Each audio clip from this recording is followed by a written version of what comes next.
Setelah kita membahas tentang bisnis model kanvas, topik selanjutnya akan kita bahas adalah tentang Lean Startup. Apa itu yang dimaksud dengan Lean Startup? Lean Startup itu adalah suatu perusahaan rintisan yang berfokus pada cepatnya proses penciptaan prototipe agar dapat segera dilakukan pengujian langsung pada user atau wakil dari target pasar. Feedback yang nantinya disampaikan oleh user atau penguji tersebut dapat digunakan untuk mengubah setiap aspek yang kurang menguntungkan atau berfungsi. Tujuannya adalah untuk meminimalisir atau bahkan meniadakan pembuangan atau waste yang sia-sia, baik berupa waktu, tenaga, dan materi.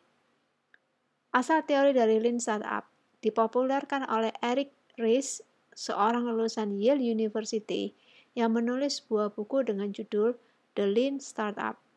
Metodologi Lean Startup ini terinspirasi dari Lean Manufacturing yang sudah pernah diaplikasikan, proses produksi efisien yang dipelopori oleh Taiichi Ohno.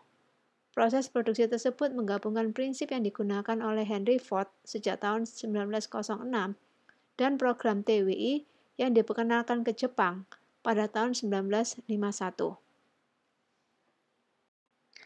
Prinsip utama dari Lean Startup Methodology adalah melakukan pendekatan ilmiah terhadap pembuatan dan pengelolaan startup yang berkeinginan untuk menyampaikan produk lebih cepat di tangan customer tanpa limbah besar. Ada 5 prinsip dasar. Yang pertama adalah entrepreneurs are everywhere. Yang kedua, entrepreneurs is management. Yang ketiga, validated learning. Yang keempat adalah innovation accounting. Dan yang kelima adalah build, measure, learn. Entrepreneurs are everywhere. Perlu banyak mengamati perkembangan pasar atau bisnis yang ada di sekitar kita dan mengembangkan startup kita tidak dengan cara yang konvensional. Lalu prinsip yang kedua adalah entrepreneurship is management. Startup adalah institusi, bukan hanya sebuah produk. Jadi, pengembangan startup membutuhkan manajemen, sebuah manajemen yang sesuai dengan konteksnya. Prinsip yang ketiga adalah validated learning. Startup ada bukan untuk menghasilkan sesuatu, menghasilkan uang atau melayani customer. Startup ada untuk mempelajari bagaimana membuat sebuah bisnis yang kokoh dan berkelanjutan. Proses pembelajaran ini bisa divalidasi secara keilmuan dengan menjalankan eksperimen yang bisa dites setiap elemennya untuk disesuaikan dengan visi perusahaan Anda. Prinsip selanjutnya adalah innovation accounting. Akuntansi tidak hanya melihat data angka yang ada pada pembukuan. Kita perlu melihat progres yang dihasilkan. Prinsip terakhir adalah build, measure, learn. Lean Startup Methodology adalah suatu kerangka kerja untuk menemukan dan memvalidasi bahwa kita telah mengidentifikasi pasar untuk produk, membangun fitur produk yang tepat yang memecahkan kebutuhan pelanggan, menguji metode yang benar untuk memperoleh dan mengkonversi pelanggan, dan menggunakan sumber daya yang tepat untuk membesar skala bisnis. Kita melihat materi di depan kita saat ini ada perbedaan antara tradisional dan Lean Startup. Beberapa perbedaan tersebut adalah terkait dengan strategi, new product process, engineering, organization, financial reporting, failure, dan speed up.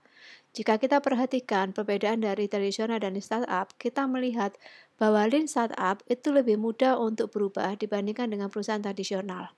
Dan fokus dari Lean Startup sendiri pada saat berbicara tentang strategi, itu tidak berfokus kepada bisnis plan, tetapi berbicara tentang bisnis model. Alur proses Lean Startup melalui 3 tahapan. Yang pertama adalah build. Di dalam proses build, perusahaan menciptakan produk yang kemudian akan dilakukan pengukuran. Pada saat kita melakukan pengukuran, maka memunculkan tahap yang kedua atau proses kedua yaitu measure. Setelah melewati proses measure, akan menghasilkan data. Data akan dipelajari dan kita akan masuk dalam proses learn, di mana data-data yang telah dipelajari itu akan memunculkan ide-ide yang akan masuk lagi kepada proses build atau membangun. Kita melihat metrik keuangan di depan kita saat ini.